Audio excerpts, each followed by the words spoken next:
Hi guys, welcome back to our channel reveal GK ना। यहाँ पे ये हमारा होने वाला है लेक्चर नंबर 7 आपके आने वाले सारे रेलवे एग्जाम्स के लिए, जो हम यहाँ पे जीके कंप्लीट कर रहे हैं, जहाँ पे हम पीवाईक्यू के साथ कंप्लीट थ्योरी भी हम यहाँ पे डिस्कस करते हुए चल रहे हैं। अगर आपने बाकी पार्ट्स नहीं देखे तो डिस्क्रिप्शन में प्लेलिस्ट का लिंक है, वहाँ जाके उस प्लेलिस्ट को सेव कर लो। सारे वीडियोस आपको उसी प्लेलिस्ट में देखने को मिल जाएंगे। तो ये हम जो हमारी सीरीज चल रही है, हम सारे एग्जाम से पहले ही कंप्लीट कर लेंगे, ठीक है, ताकि आपके जितने भी आने वाले एग्जाम्स है, जिसपे भी आपका जीके चाहे 10 नंबर का आ रहा हो, 30 नंबर का आ रहा हो या फिर 40 नंबर का भी आ रहा हो, तो हर एक एग्जाम के लिए आपके यहाँ पे ये बेनिफिशियल सीरीज हो, ठीक है। तो यहाँ पे शुरू करने से पहले अगर आप यहाँ पे चैनल पे पहली बार आए हो तो प्लीज सब्सक्राइब कर देना, वीडियो को शेयर, वीडियो को लाइक कर देना, ताकि ज्यादा से ज्यादा लोगों तक पहुंच पाए। और हम यहाँ पे बिना कोई टाइम वेस्ट किए चलो शुरू कर लेते हैं। तो सबसे पहला क्वेश्चन आपको देखो क्या बोल रहा है कि पीएच वैल्यू जो है यहाँ पे सब्सटेंस की, अगर वो 7 से कम है तो हम उसको क्या कंसिडर करते हैं। अब देखो, सबसे पहली चीज तो आपको ये पता होना चाहिए कि यहाँ पे पीएच वैल्यू बेसिकली यहाँ पे है क्या, पीएच स्केल क्या है। अब देखो, यहाँ पे जो पीएच वैल्यू निकलती है ना, ये बेसिकली आप निकालते हो पीएच स्केल के हेल्प से, ठीक है। किसके हेल्प से निकालते हो? पीएच स्केल की हेल्प से। अब अगर आपसे मान लो इसकी रेंज पूछ लेना कभी भी, तो यहाँ पे याद रखना 0 से लेके 14 तक की इसकी रेंज होती है, जिसमें जो 7 होता है ना, वो बेसिकली यहाँ पे न्यूट्रल होता है। जो 0 होता है वो सबसे ज्यादा एसिडिक होता है, ठीक है। या फिर आप इस तरीके से याद रखो यहाँ पे कि 7 आपका है न्यूट्रल। अगर आपसे बोले यहाँ पे 0 से 6 में, तो ये बेसिकली आपके सब एसिडिक आएंगे। और 7 से ऊपर मतलब यहाँ पे जो 8 से लेके यहाँ पे 14 तक है, ये सब आपके क्या होते हैं, ये सब आपके होते हैं यहाँ पे बेसिक, ठीक है। अब जैसे यहाँ पे आपको क्लियरली दिख रहा है, जो आपका यहाँ पे 0 होगा वो आपका क्या होगा, यहाँ पे मोर एसिडिक होगा। ये आपका होगा मोर एसिडिक, मतलब जितना ज्यादा आप यहाँ पे 0 के करीब रहोगे, उतना ज्यादा आपके यहाँ पे एसिडिटी उस पर्टिकुलर सब्सटेंस की जो भी आप देखोगे वो ज्यादा रहेगी। और जितना ज्यादा आप यहाँ पे 14 के करीब रहोगे, वो बेसिकली आपका रहेगा यहाँ पे मोर बेसिक, ठीक है। तो आप जैसे देखोगे कि 7 आपका है न्यूट्रल, अब जैसे 8 हुआ, वहां से आपका बेसिक नेचर शुरू हो जाता है, फिर 9 और ज्यादा बेसिक, 10 उससे भी ज्यादा बेसिक, फिर ज्यादा ज्यादा ऐसे करके 14 सबसे ज्यादा। उसी सेम तरीके से आपका एसिडिक वाला भी केस रहेगा, जहाँ पे 6 आपका एसिडिक जहां से शुरू हो जाएगा, सबसे कम एसिडिक, फिर धीरे धीरे बढ़ते बढ़ते आपका जो 0 है वो सबसे ज्यादा एसिडिक, ठीक है। तो ये चीज आपको पहले पता होनी चाहिए। अब यहाँ पे देखो, जो आपके इंपॉर्टेंट पॉइंट्स है ना, वो यहाँ पे ये है कि न्यूट्रल में क्या क्या चीजें आती हैं। तो उसके लिए मैंने आपको यहाँ पे आगे एक डायग्राम सा यहाँ पे लगा भी रखा है, इसके थ्रू आप यहाँ पे जरूर देख लेना, क्योंकि आपको इन्हीं में से क्वेश्चन पूछता है जनरली वो। तो ये है आपका यहाँ पे प्योर वाटर, ठीक है, जो आपका न्यूट्रल में आता है, जो है आपका यहाँ पे 7, पीएच 7 में आपको हमेशा न्यूट्रल वाटर देखने को मिलेगा। तो ये तो सबसे पहले आपको यही याद रखना। और ये बेसिकली यहाँ पे आप ऐसे समझ लो कि ये लगाया इसलिए गया ताकि आप एसिड और बेस के बीच में यहाँ पे आप डिफ्रेंशिएट कर पाओ। अब जो आपका यहाँ पे ये बेसिक में अगर आप देखो, तो ब्लड आपका यहाँ पे आ रहा है 8 में, ठीक है। वैसे अगर आप देखोगे तो पीएच में आप देखोगे तो 7.4 समथिंग आपका रहता है, पर ये 8 में आपको दिखा रहा है। तो ये भी जरूर आप यहाँ पे याद रखना कि ब्लड आपका एल्कलाइन नेचर में आएगा या फिर बेसिक नेचर में आएगा, ठीक है। तो सबसे पहले तो आपको यहाँ पे ये चीजें पता होना चाहिए। इसी तरीके से सबसे ज्यादा अगर आप देखोगे तो वो है आपकी यहाँ पे बैटरी। फिर आपका है यहाँ पे स्टमक एसिड, क्योंकि इसमें आपको यहाँ पे HCl देखने को मिलता है, आपको पता होना चाहिए ये चीज। फिर आपका है लेमन, जिसमें आपको सिट्रिक एसिड देखने को मिलता है। तो देखो, यहाँ पे जो एसिडिक वाली नेचर वाली चीजें है ना, वहां पे आपको थोड़ी खट्टी चीजें ज्यादा देखने को मिलेंगी। टमाटो है, सोडा हो गया, लेमन हो गया। तो धीरे धीरे आप खट्टी चीजों की तरफ जाओगे, फिर और ज्यादा एसिडिक हो जाएगा। इधर की तरफ जब आओगे तो इधर आपका बेसिकली आपको देखने को मिलेगा यहाँ पे बिटर नेचर वाली चीजें, ठीक है, मतलब कड़वी चीजें ज्यादा। और इधर में आपकी है यहाँ पे सॉर नेचर, मतलब यहाँ पे खट्टी नेचर वाली चीजें ज्यादा देखने को मिलेंगी। तो ये आपको यहाँ पे आ रहा है, इधर वाली है सब एसिडिक, उधर वाला है सब यहाँ पे बेसिक, ठीक है। और यहाँ पे जो जितनी भी यहाँ पे चीजें दी है ना, इनको जरूर आप यहाँ पे नोट डाउन कर लेना, या फिर इसको जब पीडीएफ मिलेगा तो इसको जरूर इसको एक बार गो थ्रू कर लेना, ठीक है। अब देखो, इसके अलावा यहाँ पे और क्या इंपॉर्टेंट चीजें हैं, वो यहाँ पे जरूर इसको देख लेना। जैसे आपका है यहाँ पे एसिड रेन। एसिड रेन आपसे यहाँ पे पूछता है, तो एसिड रेन की आपको यहाँ पे याद रखनी है, पीएच वैल्यू होती है यहाँ पे 4 की, ठीक है, जो आपसे यहाँ पे जनरली पूछी जाती है। फिर जैसे मैंने आपको यहाँ पे ब्लड की बताई थी, ब्लड की आपकी यहाँ पे पूछता है तो वो 7.4 रहती है, पर आपको यहाँ पे 8 दे रखा है, तो वो भी जरूर आपको यहाँ पे वैल्यू जरूर आपको यहाँ पे याद रख लेनी है। फिर बाकी HCl में आपको ऑलरेडी बता चुका, जो जनरली आपसे पूछा जाता है, ब्लड वाला आपको याद रखना है। इसके अलावा फिर आपका एसिड रेन हो गया, क्लीन रेन आपको जरूर यहाँ पे याद रख लेना है। तो क्लीन रेन जो है बेसिकली, इसकी आपकी रहती है यहाँ पे 5 से लेके 5.5 पीएच तक, ठीक है। तो ये भी थोड़ा एसिडिक की तरफ रहता है, पर इतना ज्यादा नहीं है, ठीक है। यहाँ पे अगर आप कंपेयर करोगे एसिड रेन से, तो यहाँ पे जैसे आपको दे रखा है कि लोअर देन 7। अब अगर आप यहाँ पे देखो लोअर देन 7, लोअर देन 7 आपका क्या आएगा, 6, 5, 4, 3, 2, 1। तो ये आपके क्या है, ये आपके हैं एसिडिक, है ना। तो यहाँ पे अपना राइट आंसर क्या हो जाएगा, यहाँ पे एसिड को रिप्रेजेंट कर रहा है, मतलब एसिडिक नेचर यहाँ पे बता रहा है। अब जितनी भी आपकी यहाँ पे एल्कलाइन नेचर वाली चीजें हैं ना, तो बेसिकली आप यहाँ पे क्या बोलोगे कि यहाँ पे आप पता लगा पाओ कि ये आपकी एल्कलाइन नेचर है, तो ये आप बोलोगे जो आपका रेड लिटमस पेपर होता है ना, जो आपका रेड लिटमस पेपर होता है, तो उसको जब यहाँ पे कोई आपके सब्सटेंस उसको ब्लू में कन्वर्ट कर दे, तो वो सारी चीजें आपकी रहती हैं यहाँ पे एल्कलाइन, ठीक है, एल्कलाइन नेचर की। तो ये आपको सबसे पहले तो यही याद रख लेना है। बाकी आपको पीएच वैल्यू पता है 7 से ज्यादा रहेगी तो एल्कलाइन में काउंट हो जाता है। इसी तरीके से सेम चीज आपको यहाँ पे याद रखनी है कि जो आपका यहाँ पे एसिडिक नेचर की जब हम बात करें, तो यहाँ पे ये ब्लू लिटमस को, ठीक है, ब्लू लिटमस पेपर को यहाँ पे ये कन्वर्ट कर देता है किसमें, यहाँ पे रेड में, तो आपका बन जाता है वो एसिडिक नेचर का। फिर बाकी हमने वैसे ही डिस्कस कर लिया, 7 से नीचे वाली पीएच वैल्यू जितनी भी है वो आपकी एसिडिक नेचर की रहती है। इसका टेस्ट जो होता है आप देखोगे तो सॉर टेस्ट रहेगा, मतलब लेमन जो है आपका खट्टा रहेगा एक तरीके से, टोमेटो आपका खट्टा नेचर का रहता है। वहीं पे दूसरी तरफ जाओगे एल्कलाइन में, तो वहां पे आपको थोड़ी कड़वी चीजें ज्यादा देखने को मिलेंगी। ठीक है, तो ये सब चीजें हम लोग यहाँ पे डिस्कस कर चुके, तो यहाँ पे ये सब आपको यहाँ पे याद रख लेना है। तो यहाँ पे अपना राइट आंसर था यहाँ पे थर्ड ऑप्शन। नाउ अगले क्वेश्चन पे चलते हैं। तो अगला क्वेश्चन हमसे यहाँ पे पूछा जा रहा है कि कौन सा ऐसा एक लौता यहाँ पे नॉन मेटल है जो कि लिक्विड होता है यहाँ पे रूम टेम्परेचर पे। ठीक है, तो यहाँ पे अपना राइट आंसर हो जाएगा यहाँ पे ब्रोमीन। और ये एक लौता यहाँ पे नॉन मेटल है जो कि लिक्विड रहता है, तो इसको यहाँ पे प्लीज ध्यान से यहाँ पे याद रखना। अब जो आपको ये मरकरी दे रखा है ना, ये भी बेसिकली आपका लिक्विड रहता है, रूम टेम्परेचर पे भी रहता है, ये भी याद रखना। रूम टेम्परेचर पे ही आपका यहाँ पे ये भी आपका लिक्विड रहता है, पर ये एक नॉन मेटल नहीं है, ये बेसिकली आपका एक मेटल है। ठीक है, तो अगर आपको यहाँ पे मेटल के केस में बोले कि कौन सा आपका यहाँ पे लिक्विड रहता है यहाँ पे रूम टेम्परेचर पे, तो रूम टेम्परेचर पे आपका सबसे ज्यादा आप देखोगे यहाँ पे, तो आपको ऑप्शन में देखने को मिलेगा जैसे मरकरी, क्योंकि ये सबसे ज्यादा स्टेबल रहता है यहाँ पे रूम टेम्परेचर पे जब ये लिक्विड में रहेगा। पर इसके अलावा भी और भी ऐसे मेटल्स होते हैं जो आपके रूम टेम्परेचर पे लिक्विड में रहते हैं। जैसे फॉर एग्जाम्पल आपका होता है यहाँ पे सीजियम होता है, फिर आपका फ्रेंशियम होता है। ठीक है, फिर इसके अलावा आप देखोगे यहाँ पे तो रुबीडियम होगा। रुबीडियम के अलावा फिर आप देखोगे यहाँ पे एक और होता है, वो होता है आपका गैलियम। ठीक है, तो यहाँ पे ये टोटल आप देखोगे यहाँ पे तो ये 5 मेटल होते हैं जो आपके रूम टेम्परेचर पे लिक्विड रहते हैं। पर क्योंकि आपका स्टेबल सबसे ज्यादा मरकरी है, इसलिए आपको ऑप्शन में हमेशा देखोगे तो मरकरी के बारे में ही यहाँ पे पूछा जाता है। पर आपको यहाँ पे ये चारों नाम भी और यहाँ पे याद रख लेने हैं मरकरी के साथ साथ। ठीक है, अब जैसे मैंने आपको यहाँ पे बताया था कि आपको मेटल नॉन मेटल से रिलेटेड यहाँ पे चीजें पूछी जा रही है, तो अगर हम यहाँ पे थोड़ा मेटल्स के बारे में हम थोड़ा यहाँ पे डिस्कस कर लें, तो देखो यहाँ पे हमेशा याद रखना कि जो मेटल्स होते हैं इनकी आपकी हाईएस्ट बॉइलिंग और मेल्टिंग पॉइंट रहेगा। ठीक है, आपका क्या रहेगा यहाँ पे, हाई रहेगा यहाँ पे इसका मेल्टिंग, और साथ ही साथ यहाँ पे इसका बॉइलिंग पॉइंट। ठीक है, तो ये पॉइंट याद रखना सबसे पहले तो। दूसरा आपको यहाँ पे याद रखना है कि ये डक्टाइल होते हैं यहाँ पे नेचर में। ठीक है, नेचर में आपके क्या होते हैं यहाँ पे, डक्टाइल होते हैं। डक्टाइल मतलब होता है कि जिनके थ्रू आप वायर्स वगैरह बना सकते हो। ठीक है, मतलब यहाँ पे to form use to form wires, तो बेसिकली आपके होते हैं डक्टाइल इन नेचर। ठीक है, तो मेटल्स आपके डक्टाइल होते हैं। फिर दूसरा आपका तीसरा आप देखोगे यहाँ पे, तो ये आपको देखने को मिलेगा यहाँ पे मेलेबल। अब मेलेबल मतलब यहाँ पे क्या होता है यहाँ पे कि जो भी आपके मेटल्स मेलेबल नेचर के रहेंगे, उसका मतलब है कि आप उनके थ्रू थिन शीट्स वगैरह बना सकते हो। ठीक है, थिन शीट्स वगैरह आप यहाँ पे क्या कर सकते हो, उनके थ्रू आप यहाँ पे उनके हेल्प से बना सकते हो। फिर कुछ आपके होते हैं यहाँ पे सोनोरस, मतलब यहाँ पे जब आप उनको थोड़ा हिट करोगे किसी चीज से तो वो आवाज करते हैं। ठीक है, तो यहाँ पे ये याद रखना। फिर एक आपके होते हैं यहाँ पे लस्ट्रस। लस्ट्रस मतलब होता है कि यहाँ पे वो शाइन करते हैं। ठीक है, ये क्या करते हैं यहाँ पे, इसका मतलब है यहाँ पे शाइन करते हैं। इसका मतलब है कि यहाँ पे ये साउंड निकालते हैं। ठीक है, फिर मेबल मतलब है कि ऐसे कोई भी मेटल जो यहाँ पे मेबल हम बोल रहे हैं कि वो नेचर में है, मतलब उनके थ्रू हम यहाँ पे उनके हेल्प से थिन शीट्स वगैरह क्रिएट कर सकते हैं। अब देखो यहाँ पे आपसे क्या पूछ सकता है, आपसे पूछ सकता है कि सबसे ज्यादा डक्टाइल इन नेचर कौन सा आपका मेटल रहता है, तो यहाँ पे याद रखना ये आपका रहता है गोल्ड। ठीक है, डक्टाइल में अगर सबसे ज्यादा पूछे मोस्ट, तो रहेगा आपका यहाँ पे गोल्ड। मेबल में भी पूछे तो आपका रहेगा यहाँ पे गोल्ड। सोनरस में अगर पूछता है तो इस केस में फिर आपका हो जाएगा यहाँ पे सिल्वर। और लस्ट्रस में अगर पूछता है तो यहाँ पे हो जाएगा रोडियम। ठीक है, तो ये भी याद रखना, रोडियम सिल्वर दोनों यहाँ पे रहते हैं लस्ट्रस में, तो यहाँ पे पर सबसे ज्यादा आपको रोडियम देखने को मिलेगा। तो इसलिए आपको रोडियम प्लस सिल्वर, ठीक है, दोनों नाम यहाँ पे याद रख लेना, वरना ऑप्शन में देखोगे तो आपको यहाँ पे इनमें से कुछ भी दे सकता है, वरना सबसे ज्यादा आपको यहाँ पे रोडियम ही देखने को मिलता है। तो ये चीजें भी आपको यहाँ पे याद रख लेनी है।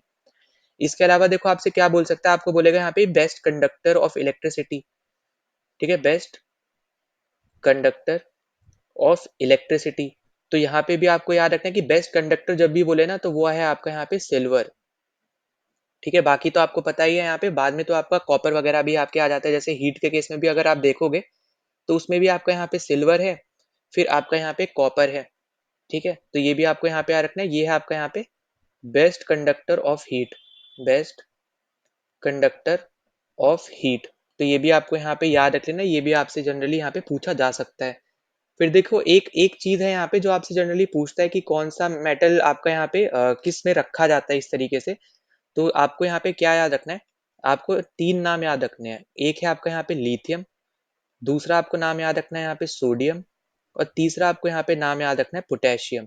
ठीक है, तो ये तीन आपके हैं जिनको देखो, लिथियम को हम Li से रिप्रेजेंट करते हैं, सोडियम को हम Na से करते हैं, पोटेशियम को हम यहाँ पे K से करते हैं। ये तो आपको पता ही होगा। अब जो लिथियम है ना, इसको हम स्टोर करके रखते हैं यहाँ पे पैराफिन वैक्स में, पैराफिन वैक्स में। और जो ये सोडियम और पोटेशियम है, इनको हम रखते हैं यहाँ पे स्टोर करके केरोसिन ऑयल में। ठीक है, तो ये जनरली आपसे पूछा जाता है कि केरोसिन ऑयल में आप कौन से मेटल को रखते हो, किसको नहीं रखते हो, इस तरीके से। तो इनको यहाँ पे जरूर, इनको यहाँ पे याद रख लेना। और ये आपके हैं सॉफ्ट मेटल्स, ये है आपके यहाँ पे सॉफ्ट मेटल, मतलब अगर आप नाइफ से इनको काटने जाओगे तो आराम से यहाँ पे ये कट भी जाएंगे। ठीक है, और आपके मन में यहाँ पे ये आ सकता है कि लिथियम को हम केरोसिन ऑयल में क्यों नहीं रखते हैं। तो वो इसलिए नहीं रखते हैं क्योंकि जो लिथियम है ना, ये बेसिकली आपका लाइटर होता है केरोसिन ऑयल से। ठीक है, ये आपका लाइटर होता है यहाँ पे, लाइटर देन केरोसिन ऑयल, इसलिए हम लोग यहाँ पे इसको नहीं रखते हैं। ठीक है, तो यहाँ पे बस इतना ही पॉइंट आपको यहाँ पे याद रखना है। जनरली तो आपको यहाँ पे स्टेटमेंट बेस्ड तो क्वेश्चन पूछता नहीं है, डायरेक्ट आपको स्टैटिक बेस्ड क्वेश्चन पूछता है। तो ये जरूर आपको इतना याद रख लेना है जो अभी तक हमने यहाँ पे डिस्कस किया है। अब जैसे मैंने आपको बोला था कि हमने यहाँ पे जो इंपॉर्टेंट फैक्ट्स वाली चीजें हैं जो मेटल से रिलेटेड है, वो हमने यहाँ पे देख ली। अब हम थोड़े यहाँ पे नॉन मेटल वाली फैक्ट वाली चीजें देख लेते हैं। अब अगर आपसे मान लो यहाँ पे नॉन मेटल के बारे में पूछता है, ठीक है, अब नॉन मेटल में आपको यहाँ पे क्या पता करना है। सबसे पहले तो नॉन मेटल कितने हैं तो वो पता होना चाहिए, वो है आपके 22, जिसमें से 11 आपकी हैं यहाँ पे गैसेस। ठीक है, एक लौता है आपका लिक्विड, जो हमने यहाँ पे क्वेश्चन भी देख रखा है, वो है आपका यहाँ पे ब्रोमीन। और फिर आपका यहाँ पे 10 है यहाँ पे सॉलिड्स। तो सबसे पहले तो आपको यही पता होना चाहिए कि कौन कितने हैं। ठीक है, तो यहाँ पे अगर आपसे ये पूछे तो ये पॉइंट आपको यहाँ पे पता होना चाहिए। इसके अलावा देखो, अगर हम चलते हैं यहाँ पे अगले स्लाइड पे देख लेते हैं अगला। तो यहाँ पे याद रखना है, इनका होता है यहाँ पे लो मेल्टिंग और बॉइलिंग पॉइंट। ठीक है, लो मेल्टिंग और आपका यहाँ पे बॉइलिंग पॉइंट इनका होता है, ये आपको याद रखना है। इसके अलावा आपको याद रखना है कि नॉन डक्टाइल होते हैं यहाँ पे ये नेचर में। ठीक है, साथ ही साथ नॉन मीएबल भी होते हैं यहाँ पे ये नेचर में, मतलब आप ना तो इनसे थ्रू वायर बना सकते हो, ना ही थिन शीट्स वगैरह बना सकते हो। फिर ना ही ये आपके ये सोनोरस होते हैं, मतलब नॉन सोनोरस होते हैं, ना ही आवाज करेंगे वगैरह। और नॉन लस्ट्रस भी होते हैं। सिर्फ यहाँ पे एक्सेप्शन किस चीज का है, यहाँ पे लस्ट्रस में आपके आयोडीन। ठीक है, आयोडीन और आपका जो डायमंड है, उन दोनों को अगर आप छोड़ दोगे तो बाकी जितने आपके हैं ये सब आपके क्या रहेंगे, यहाँ पे नॉन लस्ट्रस रहेंगे। ठीक है, तो यहाँ पे ये आपका आ जाएगा एक्सेप्ट में, एक्सेप्शन है ये। फिर अगर आप देखोगे नेक्स्ट, तो आपका है यहाँ पे ये पुअर कंडक्टर होते हैं। पुअर कंडक्टर होते हैं यहाँ पे किसके, तो पुअर कंडक्टर ऑफ इलेक्ट्रिसिटी रहते हैं, जिसमें आपकी वापस से एक एक्सेप्शन आ जाती है। वो आपकी एक्सेप्शन एक्सेप्शन है यहाँ पे किसकी, वो है आपकी ग्रेफाइट की। ठीक है, तो यहाँ पे एक्सेप्ट ग्रेफाइट, ये पुअर कंडक्टर होते हैं यहाँ पे किसके, इलेक्ट्रिसिटी के। ठीक है, तो ये भी पॉइंट आपको यहाँ पे याद रख लेना है जो आपसे पूछा जा सकता है। फिर सेम चीज आपकी आ जाएगी यहाँ पे पुअर कंडक्टर ऑफ हीट में, और इसमें भी आपकी दो कंडीशन आ जाती है, एक्सेप्ट किस किस को छोड़ के, वो है आपका यहाँ पे डायमंड को छोड़ के, और साथ ही आपको यहाँ पे ग्रेफाइट को छोड़ के। ठीक है, तो ये बस आपको चीजें पता होनी चाहिए, बाकी आपको यहाँ पे जैसे जैसे आते रहेंगे आगे क्वेश्चन तो हम यहाँ पे डिस्कस करते रहेंगे। पर जो इंपॉर्टेंट है वो आपके यहाँ पे यही रहने वाले, जो हमने यहाँ पे सब चीजें डिस्कस कर ली हैं। ठीक है, ना अगले क्वेश्चन पे चलते हैं। तो अगला क्वेश्चन आपसे बोल रहा है कि कौन सा विटामिन है यहाँ पे जो कि क्रूशियल रोल प्ले करता है यहाँ पे ब्लड क्लॉटिंग में। तो देखो, यहाँ पे जब हम विटामिन की बात कर रहे हैं तो हम इनको ही यहाँ पे एक बार में डिस्कस करते हुए चलते हैं। तो सबसे पहले तो आपको देखो यहाँ पे क्या क्या पता होना चाहिए, इंपॉर्टेंट फैक्ट्स जो है यहाँ पे। तो अगर आपसे पूछे यहाँ की फैट सॉल्युबल विटामिन कौन कौन से होते हैं, तो याद रखना ये आपके होते हैं यहाँ पे चार vitamin, vitamin A, vitamin D, vitamin E और विटामिन के। ठीक है, तो ये चार होते हैं आपके फैट सॉल्युबल। वहीं पे अगर आपसे बोले कि वाटर सॉल्युबल आपके कौन कौन से विटामिन होते हैं, तो ये आपके आएंगे यहाँ पे दो विटामिन, जो है आपके यहाँ पे विटामिन बी और विटामिन सी। ठीक है, तो ये हो गया आपके यहाँ पे विटामिन फैट सॉल्युबल, और आपके यहाँ पे एक तरफ हो गया आपके यहाँ पे विटामिन वाटर सॉल्युबल।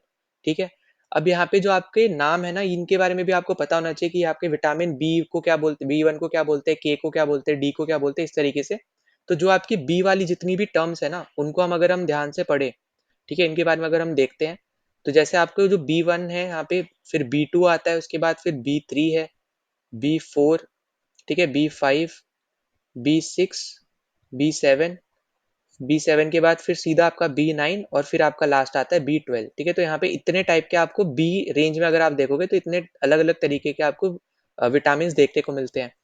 अब यहाँ पे इसको आप याद कैसे रख सकते हो, तो इसको देखो आपको ऐसे याद रखना है, the Ronaldo and Paulo, the Ronaldo and Paulo played for Biostar Biostar football football club. ठीक है, अब यहाँ पे ये मैंने आपको एक सेंटेंस बताया, अब इसके थ्रू देखो आप कैसे याद रख सकते हो।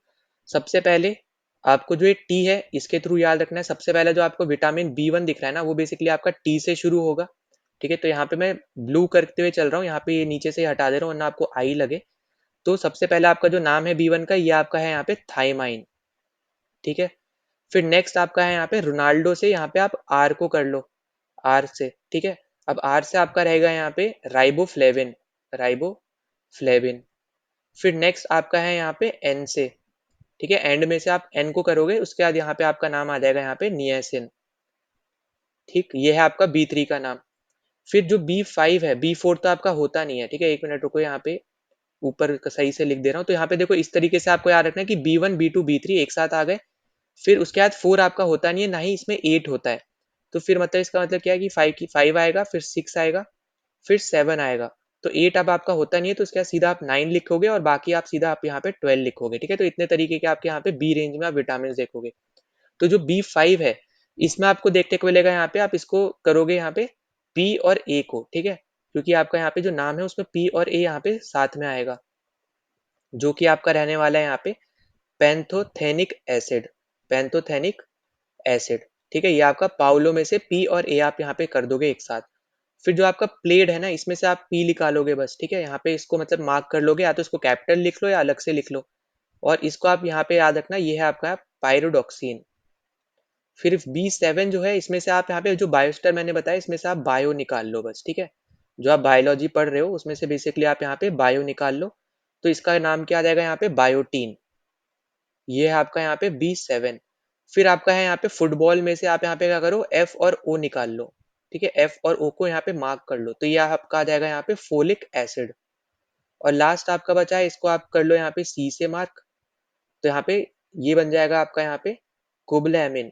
ठीक है, तो ये आपके हैं यहाँ पे डिफरेंट डिफरेंट नेम, और इस छोटे से आप सेंटेंस से आप यहाँ पे याद रख सकते हो। The Ronaldo and Paulo played for Biostar football club से आप यहाँ पे ये जितने भी अलग अलग तरीके के बी रेंज में अगर हम विटामिन की बात करते हैं तो ये आपको यहाँ पे याद रह जाएंगे। अब देखो डिजीजेस में आपसे जनरली पूछता है, तो ए में आपको यहाँ पे याद रखना है, इसमें आपको देखने को मिलता है यहाँ पे नाइट ब्लाइंडनेस। ठीक है, नाइट ब्लाइंडनेस आपको यहाँ पे जरूर देखने को मिलता है, तो ये आपसे जनरली यहाँ पे क्वेश्चन भी पूछा जाता है, तो इसको बिल्कुल भी यहाँ पे भूलना नहीं है। ठीक है, और इसके अलावा यहाँ पे आपको एक और बीमारी देखने को मिलती है, वो है आपकी यहाँ पे जीरो पैथलेलमिया। ठीक है, तो यहाँ पे ये दोनों ही आपको यहाँ पे याद रखनी है, इसका मतलब बेसिकली होता है यहाँ पे ड्राई आई। ठीक है, फिर आपका आ जाएगा यहाँ पे सी। बी वाले हम आगे डिस्कस करेंगे। सी में अगर हम देखें तो यहाँ पे आपको देखने को मिलता है यहाँ पे स्कर्वी। डी अगर हम देखें तो यहाँ पे आपको देखने को मिलते हैं यहाँ पे रिकेट्स। फिर ई में अगर हम देखें तो यहाँ पे आपको देखने को मिलते हैं यहाँ पे स्टेरिलिटी।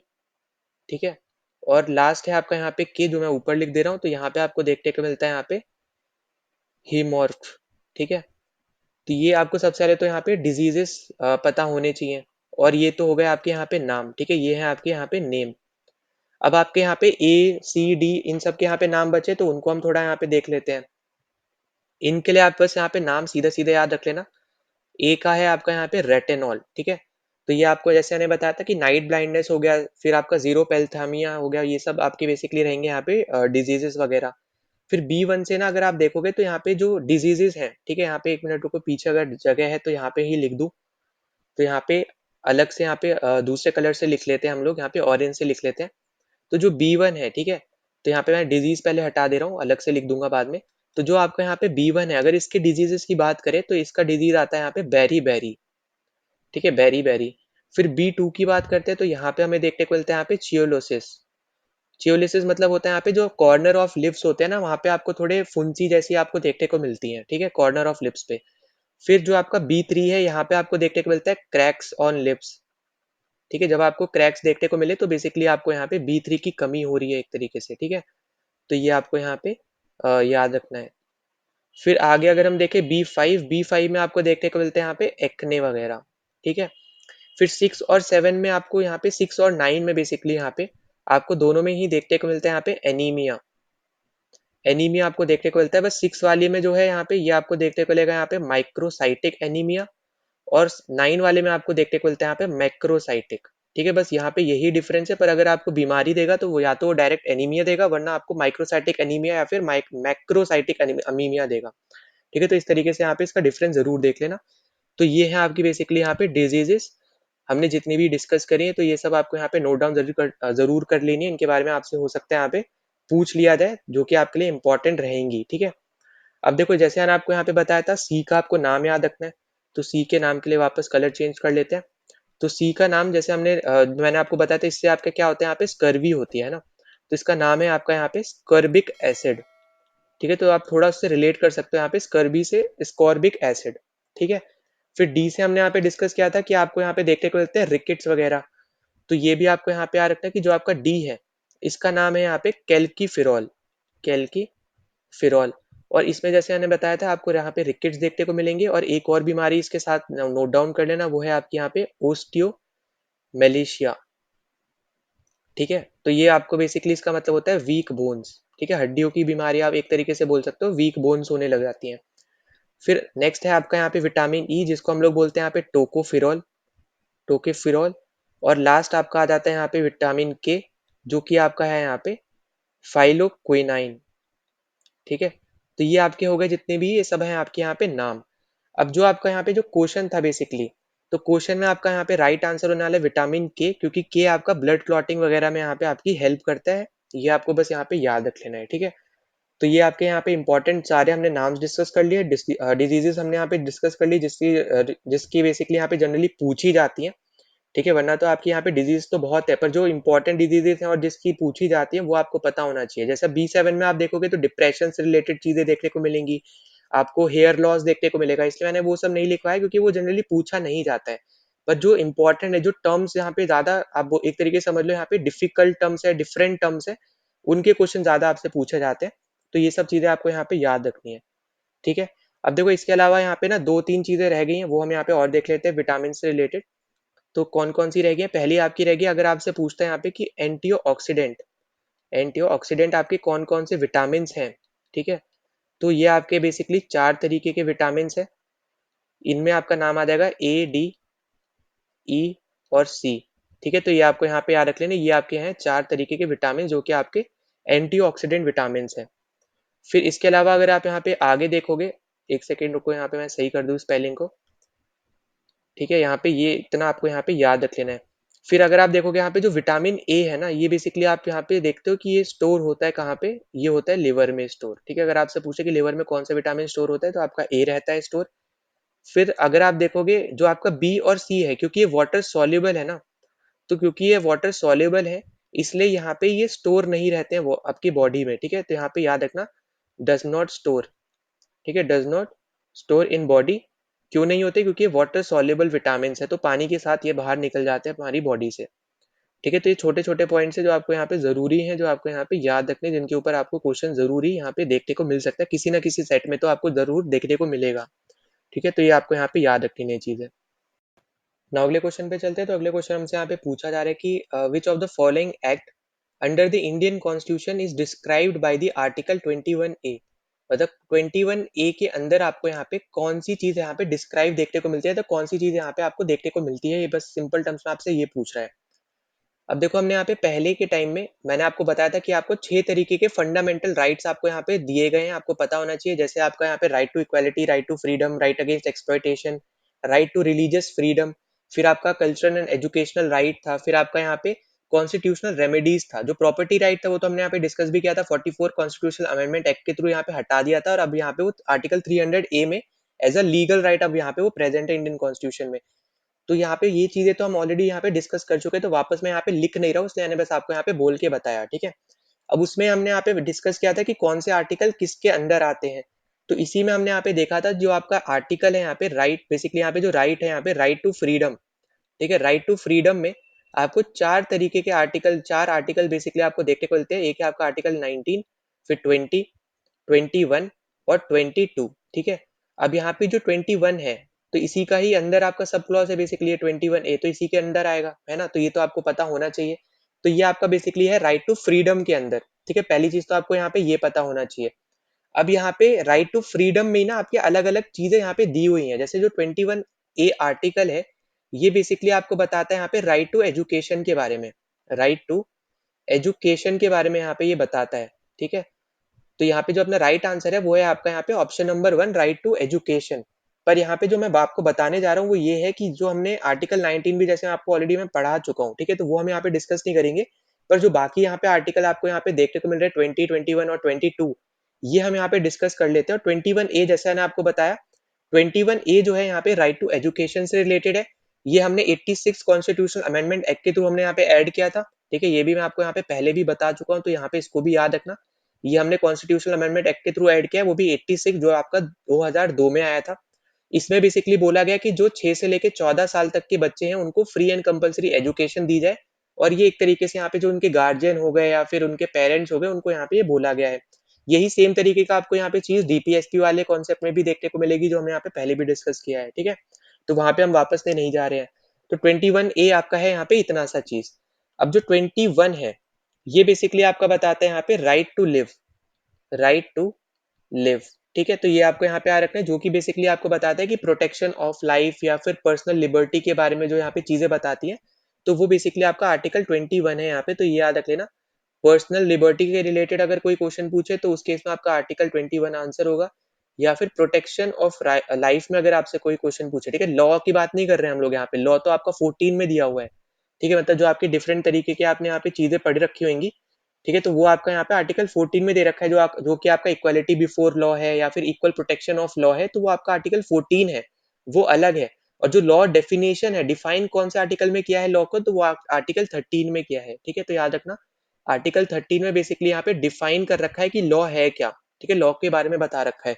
फिर 14 से आपकी राइट्स वगैरह शुरू होती है, जो 6 तरीके की अलग अलग राइट्स है, उनमें से पहली जो राइट है आपकी राइट टू इक्वालिटी, उसमें आपका आता है आर्टिकल 14, जिसमें भी 14 में भी इक्वालिटी बिफोर लॉ और इक्वल प्रोटेक्शन ऑफ लॉ के बारे में बता रखा है। वो हम आगे डिस्कस करेंगे, ठीक है। वो भी आपका हमारा बचा हुआ है। अब यहाँ पे जैसे मैंने आपको बताया कि आर्टिकल 13 हमने देख लिया, आर्टिकल 21 हमने यहाँ पे देख लिया, ये आपको यहाँ पे याद रख लेना है। तो ये था आपका यहाँ पे प्रोटेक्शन ऑफ लाइफ, ठीक है। अब यहाँ पे आपके दो आपके बचे हैं जो कि हैं आपके इम्पोर्टेंट, और ये आपके हैं दोनों 20 आर्टिकल, और एक है आपका यहाँ पे 22 आर्टिकल, ठीक है। पहले हम 20 आर्टिकल डिस्कस कर लेते हैं। तो देखो 20 आर्टिकल के अंदर ना आपको 3 सब क्लॉसेस देखने को मिलेंगे। 3 सब क्लॉसेस में क्या बोला गया है? पहले में यहाँ पे बोला गया है, यहाँ पे मैं लिख भी दे रहा हूँ, एक्स पोस्ट फैक्टो क्रिमिनल, ठीक है। यहाँ पे ये चीज यहाँ पे लिखी हुई है, इसका भी इसका मतलब क्या है ये मैं आपको समझा दे रहा हूँ। देखो इसका मतलब यहाँ पे बहुत सिंपल सा है। अगर मान लो यहाँ पे कोई एक पर्सन है, उसने आज के टाइम पे कोई क्राइम किया, ठीक है। तो आज के टाइम पे उस पर्टिकुलर क्राइम के लिए जो भी सजा होगी ना, वही उसे मिलेगी। ऐसा नहीं होगा कि क्राइम उसने आज किया और आने वाले समय में क्या सजा है उसके बेसिस पे सजा मिले, या फिर पिछले 20 साल पहले क्या सजा थी या पिछले 1 साल पहले क्या सजा थी उसके हिसाब से सजा मिले। तो ऐसा नहीं होगा। जब उसने वो क्राइम किया है, उसी टाइम पीरियड पे उस पर्टिकुलर क्राइम के लिए जो भी सजा चल रही होगी या फिर जो भी मान्य होगी, उसी के बेसिस पे उसको सजा मिलेगी, ठीक है। तो ये आपको पहला पॉइंट बताता है आर्टिकल 20 का। तो ये है आपका आर्टिकल 20 का पहला सब क्लॉज। फिर जो आपका यहाँ पे दूसरा सब क्लॉज है, ये आपको बताता है यहाँ पे डबल जियो पैरिडी का, ठीक है। अब यहाँ पे इसका मतलब क्या है? तो जियो पैरिडी मतलब एक तरीके से है कि जो आपने यहाँ पे क्राइम किया एक बार, ठीक है। अब एक बार आपने उस क्राइम की सजा काट ली, अब वापस से गवर्नमेंट उसी सेम क्राइम के लिए आपको जेल में नहीं डाल सकती है।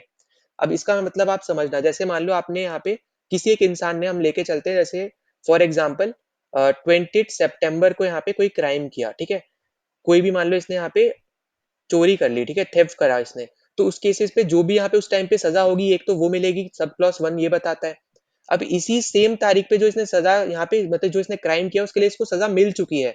अब इसी सेम चीज के लिए जो उसने 20 तारीख को करी थी वापस सजा नहीं मिलेगी। अब मान लो यहाँ पे ये जब रिहा होता है, वापस आता है और फिर वापस से अब ये चोरी कर लेता है, मान लेते हैं हम लोग यहाँ पे 20 नवंबर को। तो इसने चोरी तो अभी भी की है, पर यहाँ पे अब डेट अलग हो गई ना, यहाँ पे बाद में वापस से उसने वही सेम चीज करी है, तो उस टाइम तो उसको सजा मिलेगी ही मिलेगी। पर जो इसने पहले कर दिया उसके लिए जो इसने सजा पा ली, उसके लिए फिर वापस सजा नहीं मिल सकती है, ठीक है। आई होप कि आपको समझ में आ रहा है कि चोरी उसको वापस जब वो करेगा तभी उसको वापस सजा मिलेगी। ऐसा नहीं होगा कि उसने एक ही बार चोरी करी और उसको 2 बार सजा दे रहे हैं, तो ऐसा नहीं होगा, ठीक है? ये पॉइंट बस याद रखना। अगर 2 बार चोरी करी है तो 2 बार अलग सजा मिलेगी, अलग-अलग टाइम पे पीरियड पे। अगर हाँ, ये हो सकता है कि मान लो यहाँ पे कि उसने 10 बार चोरी करी और वो पकड़ा नहीं गया, 10वीं चोरी पे वो पकड़ा गया, तो एक बार में ही सारी चोरियों की सजा उसे मिलेगी, ठीक है? इस तरीके से आप समझो। डाउट होगा कोई तो कमेंट सेक्शन में ज़रूर मेंशन कर देना, ठीक है? वहाँ पे मैं क्लियर कर दूँगा, ना टेलीग्राम पे आप मैं पूछ लेना वहाँ पे, तो वहाँ पे भी क्लियर कर दूँगा। अब जो आपका यहाँ पे 20 का यहाँ पे थर्ड सब क्लॉज़ है। अब ये देखो ये क्या बताता है, इसका मतलब है यहाँ पे कन्वेंशनल स्टेटमेंट। अब इसका मतलब क्या होता है, जैसे मान लो जो आपका यहाँ पे गुनहगार है जो यहाँ पे पकड़ा गया, ठीक है? अब इसको यहाँ पे पुलिस ने पकड़ लिया। अब पुलिस के सामने इसने जो भी गुनाह कबूल किया वो कोर्ट में माना नहीं जाएगा जब तक वो सेम गुनहगार कोर्ट में आके वही सेम स्टेटमेंट ना बोल दे।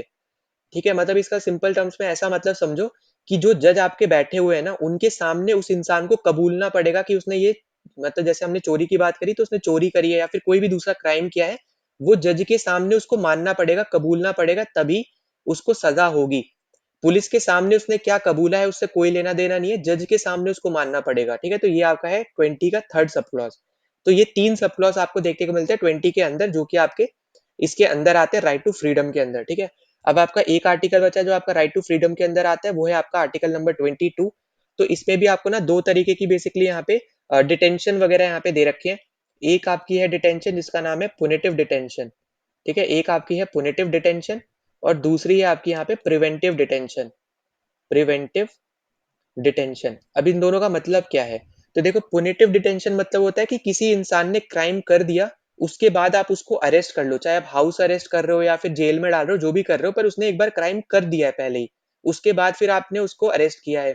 पर प्रिवेंटिव डिटेंशन में क्या होगा कि यहाँ पे मान लो कि ऐसा कोई चीज़ होती है जहाँ पे वो बोलते हैं कि हम लोग यहाँ पे मान लेते हैं फॉर एग्ज़ाम्पल कि हम धरना देने जा रहे हैं या फिर कोई मतलब बहुत ज़्यादा भड़काने जा रहे हैं किसी को, ऐसा कुछ हो जाता है फॉर एग्ज़ाम्पल। तो उस चीज़ को रोकने के लिए जब पुलिस पहले ही उस पर्टिकुलर ऑर्गेनाइजेशन के लीडर को जब यहाँ पे अरेस्ट कर लेती है या फिर उस ऑर्गेनाइजेशन के यहाँ पे मेंबर्स को अरेस्ट कर लेती है, तो वो सब आपका प्रिवेंटिव डिटेंशन में आता है कि मतलब क्राइम होने से पहले ही पुलिस ने उसको पकड़ लिया, ठीक है? तो ये बस आपको यहाँ पे याद रखना है, 2 तरीके से सिंपल टर्म्स में याद रख लो कि एक तो हो गया पुनिटिव डिटेंशन जहाँ पे क्राइम होने के बाद उसको यहाँ पे जेल में पकड़ा गया, यहाँ पे जेल में रखा गया या फिर हाउस अरेस्ट करके रखा गया। दूसरा आपका रहता है एक तरीके से कि जब यहाँ पे कोई क्राइम वो करने वाला था, उसको पुलिस को मान लो उससे उसकी खबर पहले ही यहाँ पे चल जाती है और वो क्राइम करने को यहाँ पे क्राइम से वो रोक लेती है उस पर्टिकुलर इंसान को और फिर वो उसको जेल में जब डाल दे, तो वो आपका रहता है यहाँ पे प्रिवेंटिव में, ठीक है? तो आई होप कि आपको ये दोनों चीज़ें समझ में आ गई हों। कोई डाउट होता है कमेंट सेक्शन में ज़रूर मेंशन कर देना या फिर टेलीग्राम पे ज़रूर आप यहाँ पे पूछ लेना, ठीक है? तो यहाँ पे हमने राइट टू फ्रीडम के जितने आर्टिकल्स हैं सब हमने यहाँ पे डिस्कस कर लिए हैं।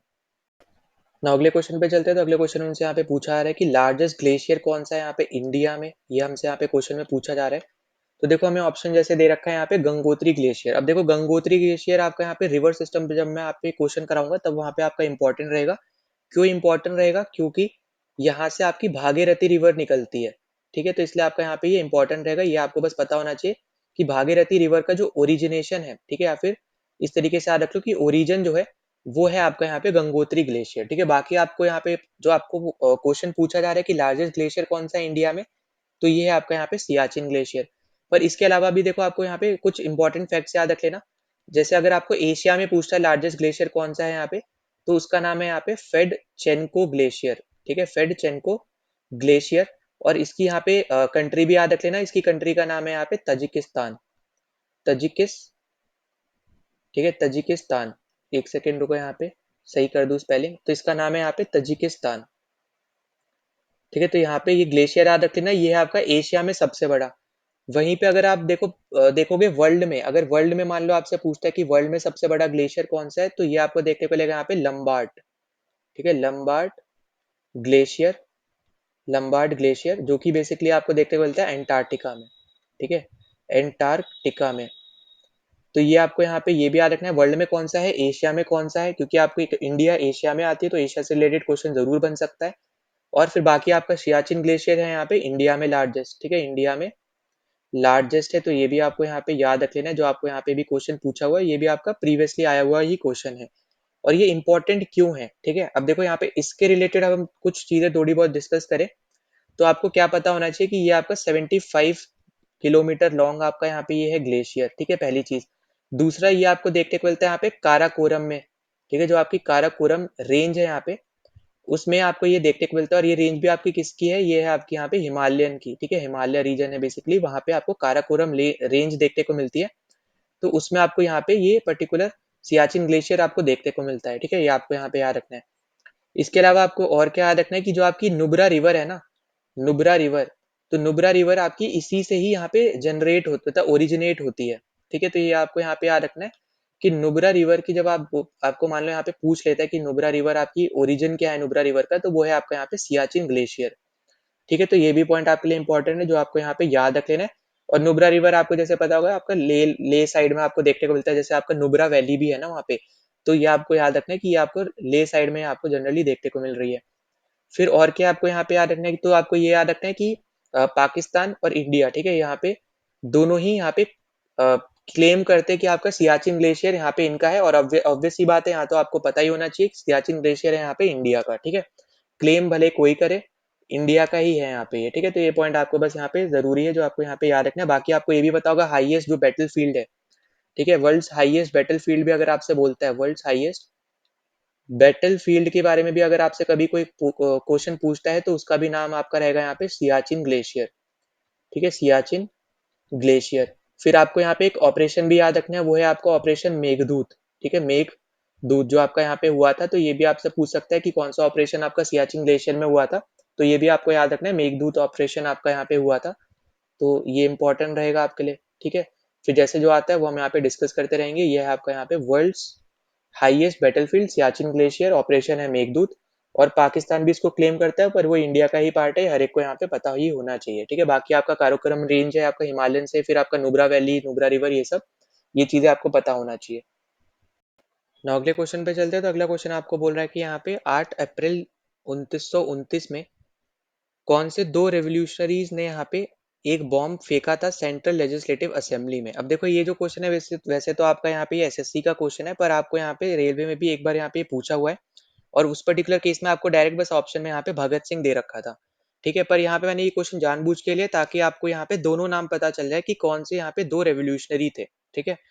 तो यहाँ पे आपको हमेशा याद रखना है कि रेलवे में अगर आप देखोगे ना ऑप्शन के थ्रू आप एलिमिनेट करके इजीली आप आंसर निकाल सकते हो, पर एसएससी में थोड़ा सा डिफिकल्ट रहेगा एज कम्पेयर टू रेलवे के जो आपके जी के क्वेश्चन है उनके हिसाब से अगर हम कंपेयर करें तो, ठीक है।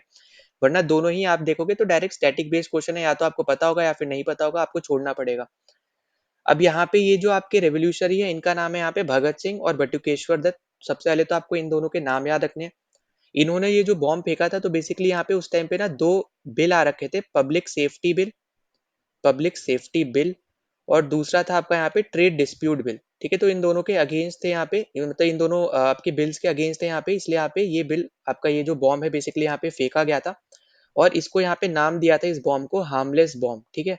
मतलब किसी की भी यहाँ पे ना ही कोई इंजर्ड हुआ था, ना ही कोई यहाँ पे किसी की जान वगैरह गई थी, तो इसलिए यहाँ पे इसको हार्मलेस बॉम्ब के नाम से भी जानते हैं। तो आपको इस तरीके से पूछा जा सकता है कि हार्मलेस बॉम्ब कौन से ईयर में फेंका गया था, या फिर हार्मलेस बॉम्ब जो है वो यहाँ पे किसने फेंका था, इस तरीके से ही पूछा जा सकता है। तो ये भी आपको यहाँ पे जरूर है जो आपको याद रख लेना है। अब देखो इसके अलावा आपको याद रखना है कि 1926 में ना भगत सिंह ने एक यहाँ पे सभा बनाई थी जिसका नाम था यहाँ पे नौजवान भारत सभा, नौजवान भारत सभा, ठीक है। अब इसके थ्रू बेसिकली यहाँ पे वो क्या करना चाह रहे थे कि यहाँ पे जो आपके पीजेंट्स वगैरह हो गए या फिर जो आपके वर्कर्स हो गए उनको वो एक साथ लाना चाह रहे थे, ताकि वो सब एक साथ मिल के लड़ सके ब्रिटिशर्स के अगेंस्ट, ठीक है। तो यहाँ पे ये इनका एम था नौजवान भारत सभा के थ्रू। फिर यहाँ पे आपको पता होगा एक आपकी ऑर्गेनाइजेशन थी जिसका नाम था यहाँ पे हिंदुस्तान रिपब्लिकन एसोसिएशन, ठीक है। तो ये तो बहुत बार बता चुका हूँ इसलिए फुल फॉर्म नहीं लिख रहा हूँ, पर इसकी फुल फॉर्म जरूर लिख लेना, चलो लिख ही दे रहा हूँ मैं नीचे। तो यहाँ पे फुल फॉर्म का यहाँ पे है हिंदुस्तान हिंदुस्तान रिपब्लिकन, ठीक है, रिपब्लिकन एसोसिएशन, एसोसिएशन, ठीक है। तो ये है आपकी HRA, जो कि आपकी 1924 में आपकी यहाँ पे बनी है।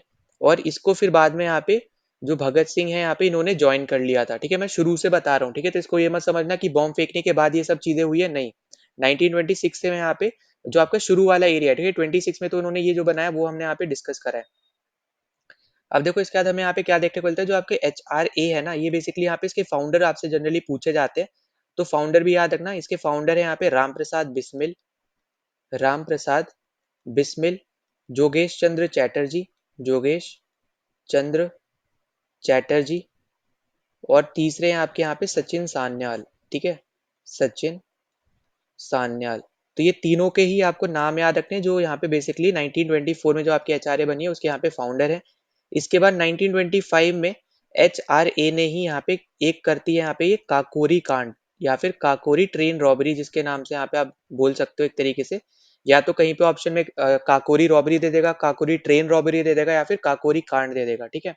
अब इसमें बेसिकली क्या होता है कि यहाँ पे जो गुड्स से भरा हुआ यहाँ पे एक ट्रेन जा रही होती है अंग्रेजों की, उसको काकोरी नाम की एक जगह है लखनऊ के पास, ठीक है, वहां पे ये लोग लूट लेते हैं। जिसके बाद ना कुछ लोगों को यहाँ पे आगे जाके फांसी भी दे दी जाती है यहाँ पे ब्रिटिशर्स के द्वारा। तो ये भी पॉइंट आपको याद रखना है कि जब काकोरी रॉबरी यहाँ पे होती है, उसके बाद पकड़े जाने पे ना 4 लोग को यहाँ पे फांसी दे दी जाती है। वो कौन से 4 लोग थे? पहले थे आपके यहाँ पे राम प्रसाद बिस्मिल, ठीक है। दूसरे हैं आपके यहाँ पे अशफाकुल्ला खान, ठीक है, तो ये भी आपको यहाँ पे याद रखना है। तीसरे हो गए आपके यहाँ पे रोशन सिंह, रोशन सिंह। फिर फोर्थ आपके हो गए यहाँ पे राजेंद्र लहरी, राजेंद्र लहरी, ठीक है। तो ये आपको यहाँ पे ये चारों नाम आपको यहाँ पे याद रख लेना है।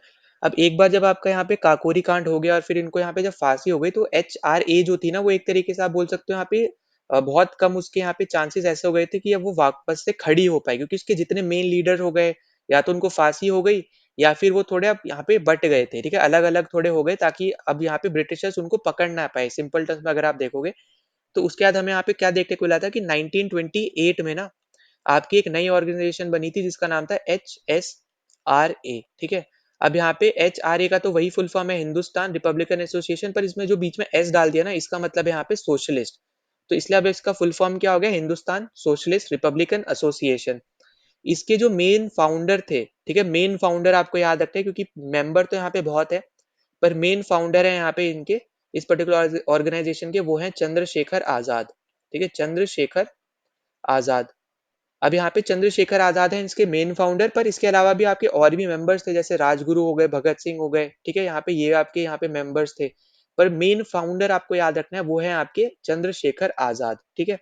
अब इसके बाद हमें क्या देखने को मिलता है कि 1928 में यहाँ पे होता है लाठी चार्ज, ठीक है।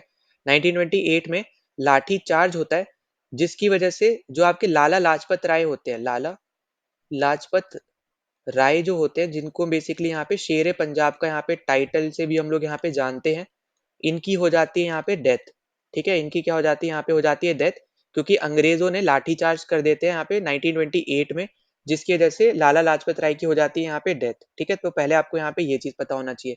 अब इसके बाद हमें यहाँ पे क्या देखने को मिलता है कि जो आपका 1929 वाला ईयर है, इसमें यहाँ पे ये जो ऑर्गेनाइजेशन है, ये एक बड़ा स्टेप उठाती है कि ये सोचती है कि यहाँ पे जो सुपरिटेंडेंट ऑफ पुलिस होते हैं, ठीक है, उसको यहाँ पे मार दिया जाए, क्योंकि उसी के ही ऑर्डर पे लाठीचार्ज हुआ, उसी की वजह से लाला लाजपत राय की यहाँ पे डेथ हुई।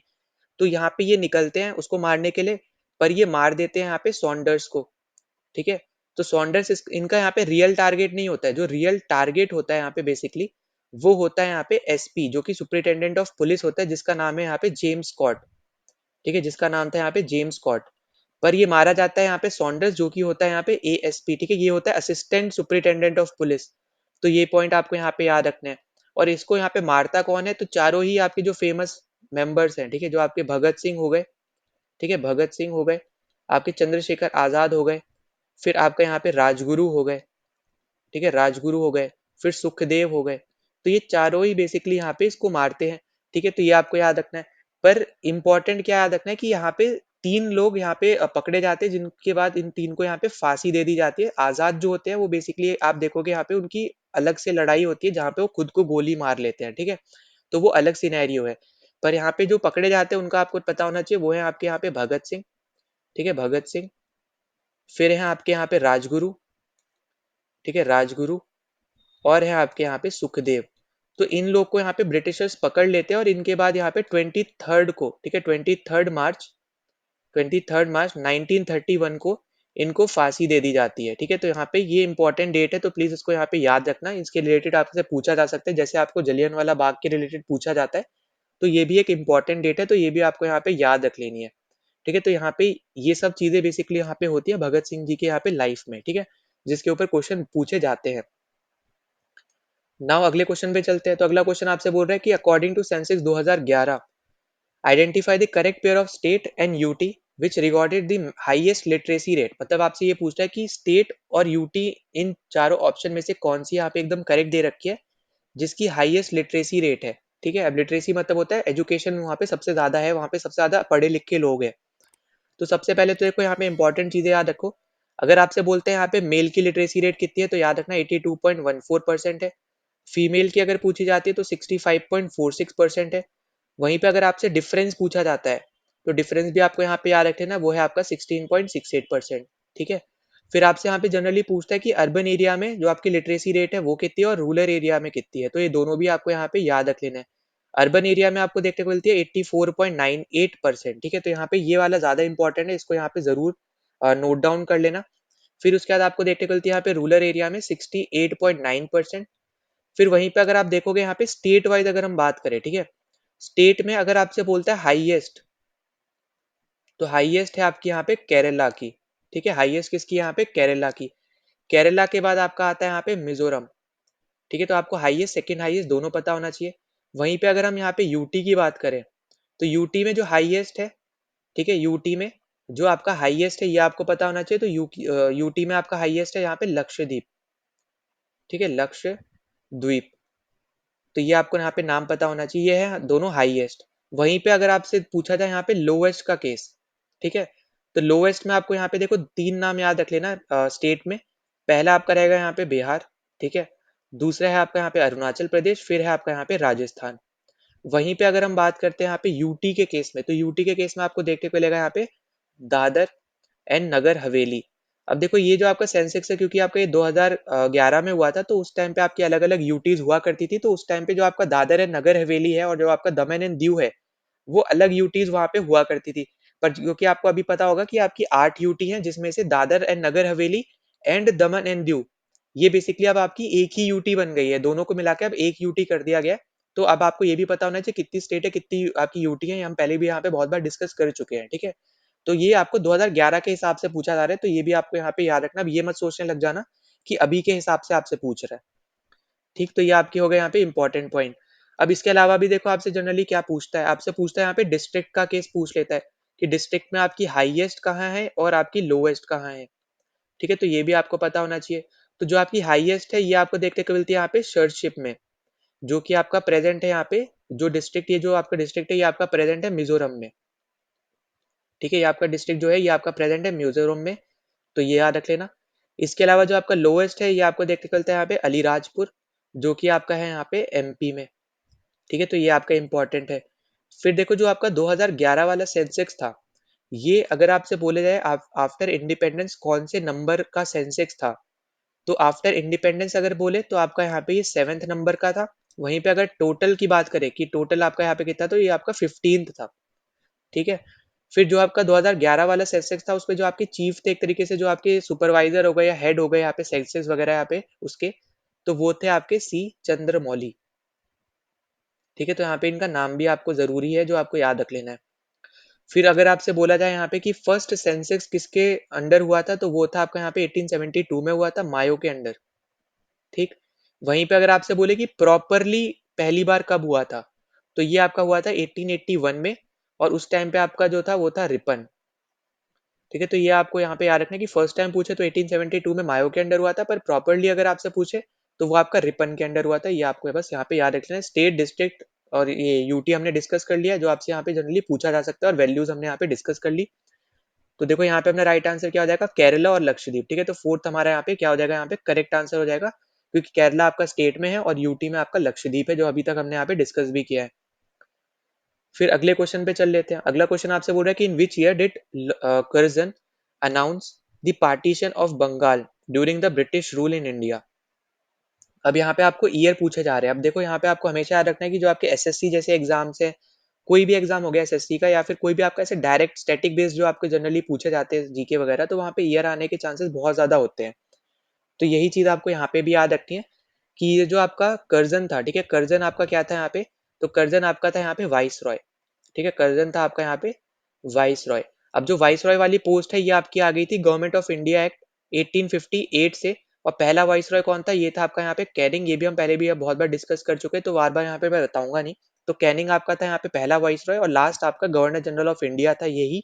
और 1858 में ईस्ट इंडिया कंपनी हटा के फिर आपका ब्रिटिश क्राउन के अंदर कंप्लीट आपकी जितनी भी इंडिया की टेरिटरी है वो ब्रिटिश क्राउन के अंदर चली गई थी, ठीक है। तो ये तो आपको यहाँ पे पता ही होगा। अब जो आपका कर्जन है ये बेसिकली यहाँ पे अनाउंस कर देता है 1905 में पार्टीशन बंगाल का, जिसके बाद हमें यहाँ पे बहुत सी चीजें भी हमें यहाँ पे देखने को मिलती है, जैसे हमें स्वदेशी मूवमेंट वगैरह भी हमें यहाँ पे देखने को मिलती है 1906 वगैरह में। तो ये भी आपको यहाँ पे याद रखना है, जैसे 1906 में हमें क्या देखने को मिलता है, स्वदेशी मूवमेंट हमें यहाँ पे देखने को मिलती है, ठीक है, ये आपको याद रखना है। इसके साथ साथ आपको याद रखना है कि इसी टाइम पे आपको मुस्लिम लीग भी बनती हुई नजर आती है, ठीक है, मुस्लिम लीग आपकी बनती है। फिर इसके बाद आपको यहाँ पे जो 1904 दे रखा है, यहाँ पे आपकी आपको देखने को मिलता है जो इंडियन इंस्टीट्यूट आपकी यूनिवर्सिटी एक्ट है, इंडियन यूनिवर्सिटी एक्ट जो है वो आपका यहाँ पे इस टाइम पे पास होता है, ठीक है। उससे रिलेटेड आपको यहाँ पे 1904 आपको यहाँ पे याद रख लेना है, ठीक। फिर 1907 आपका इंपॉर्टेंट है क्योंकि इस टाइम पे आपका सूरत स्प्लिट होता है। अब सूरत स्प्लिट बेसिकली यहाँ पे क्या है, ये आपका है इंडियन नेशनल कांग्रेस का, जहाँ पे कांग्रेस दो गुटों में या फिर दो ग्रुप में टूट जाती है, ठीक है। तो यहाँ पे आपको सूरत स्प्लिट आपको यहाँ पे याद रख लेना है। इसके अलावा आप देखोगे यहाँ पे 1909 आपको यहाँ पे याद रखना है, क्योंकि यहाँ पे आपको मॉर्ले मिंटो रिफॉर्म इंपॉर्टेंट है, वो आपको यहाँ पे पता होने चाहिए, ठीक है। यहाँ पे इसमें क्या हुआ था वो सब हम आने वाले क्वेश्चन में और भी ज्यादा अच्छे से डिस्कस कर लेंगे।